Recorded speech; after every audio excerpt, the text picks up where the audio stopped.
پھر اس ایمان کو تقویت پہنچانے اللہ سے جڑنے کے لیے نماز ہے کہ نماز پہلی امتوں کو 2 نمازیں، ہمیں 5. پہلی امتوں کی مسجد کوئی نہیں، ہماری مسجد.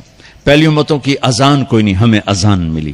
اور اذان اتنا بڑا عمل بنا دیا میرے نبی نے کہ آپ نے فرمایا کہ اذان دینے والا قیامت کے دن سب سے اونچے مقام پر کھڑا ہوگا. حضرت علی فرمایا کرتے تھے کاش میں اللہ کے نبی سے حسن حسین کے لیے مسجد نبوی کی اذان مانگ لیتا. یہ حضرت علی فرمایا کرتے تھے. اور جنگ قادسیہ میں مؤذن زخمی ہو گیا تو اذان دینے کے شوق میں سردار آپس میں الجھ گئے، کہتا میں دوں گا، کہتا میں دوں گا. پھر قرہ اندازی ہوئی جس کا نام نکلا اس نے اذان دی. حضرت عمر فرمایا کرتے تھے اگر میں امیر المومنین نہ ہوتا، اگر میں خلیفہ وقت نہ ہوتا تو میں مسجد نبوی کا مؤذن بننا پسند کرتا. کسی کو اذان نہیں ملی، ہمیں اذان. پہلا مؤذن بلال بنا. پہلے مؤذن اللہ نے بلال کو یہ عزت عطا فرمائی. دنیا میں یہ ہے اور آخرت میں یہ ہے کہ میرے نبی نے فرمایا کہ جب جنت میں جانے کا وقت آئے گا نا تو جنت کی میرے لیے سواری لائی جائے گی. میں اس سواری پہ بیٹھوں گا تو اس کی جو وہ رسی ہوگی نا وہ ایسے نیچے گر جائے گی، یہ نیچے گرے گی. اس رسی کے یعنی اس کی جو لگام ہوتی ہے نا وہ نیچے گرنے کا مطلب ہے یہ ایسے نیچے گر گئی. اب نیچے گرنے کا مطلب ہے کہ اس کی ڈرائیونگ میرے نبی نے نہیں کرنی. کوئی آنے والا ہے، کوئی ڈرائیور آنے والا ہے جو رسی پکڑ کے چلے گا، کوئی کوچبان آنے والا ہے جو اس کو پکڑ کے چلے گا. رسی کا گرنا ایک انڈیکیشن ہے کہ کوئی نصیب والا اب آئے گا. جب آپ کی سواری کھڑی ہوگی رسی نیچے ہے تو اب سب کی گردنیں ایسے ہوں گی، کون سب قیاس کر رہے کون کون کون. اللہ کی طرف سے اعلان ہوگا بلال کو بلایا جائے. بلال بلال تو بلال آپ کی سواری کی لگام پکڑیں گے. اور آپ نے فرمایا کہ سب سے پہلے میں جنت میں جاؤں گا اور بلال میرے ساتھ ہوگا، میری سواری کی لگام پکڑے ہو جائے گا. تو ہمیں اذان ملی، کسی امت کو اذان نہیں ملی. ہمیں 5 نمازیں ملی، کسی امت کو نمازیں نہیں. 2 نمازیں، ایک فجر کی 2 رکعت، عصر کی 2 رکعت. باجماعت نہیں، ان کو اپنی کتاب یاد نہیں، ہمیں قرآن یاد ہے. میرے مدرسے میں ایک بچہ اب ماشاءاللہ امریکہ میں وہ پڑھا رہا ہے، اس نے 30 دن میں قرآن یاد کیا.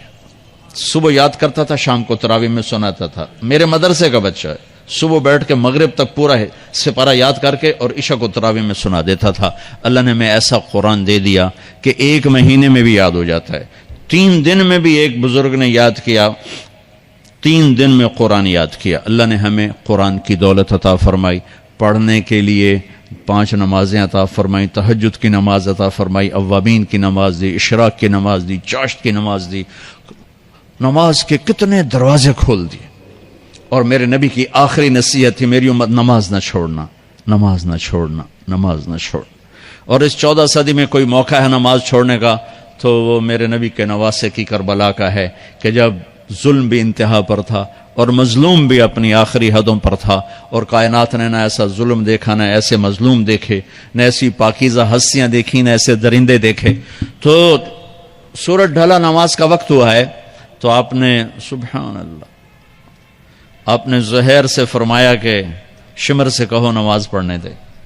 نماز پڑھنی ہے، امت کو پیغام دینا ہے کہ یہ کسی حال میں چھوڑنے کا کام نہیں ہے.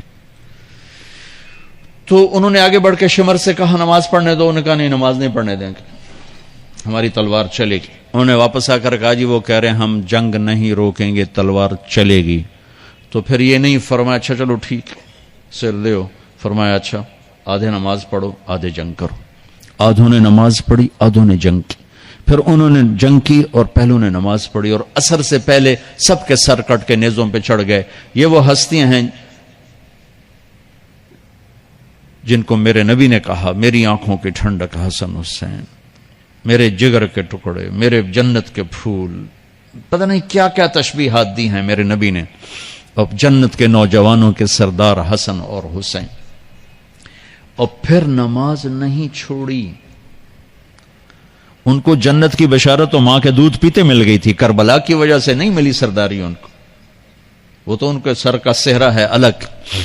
ان کو سرداری جنت کے ملی ماں کا دودھ پیتے ہوئے کہ جنت کے نوجوانوں کے سردار ہیں حسن اور حسین. نماز نہیں چھوڑی.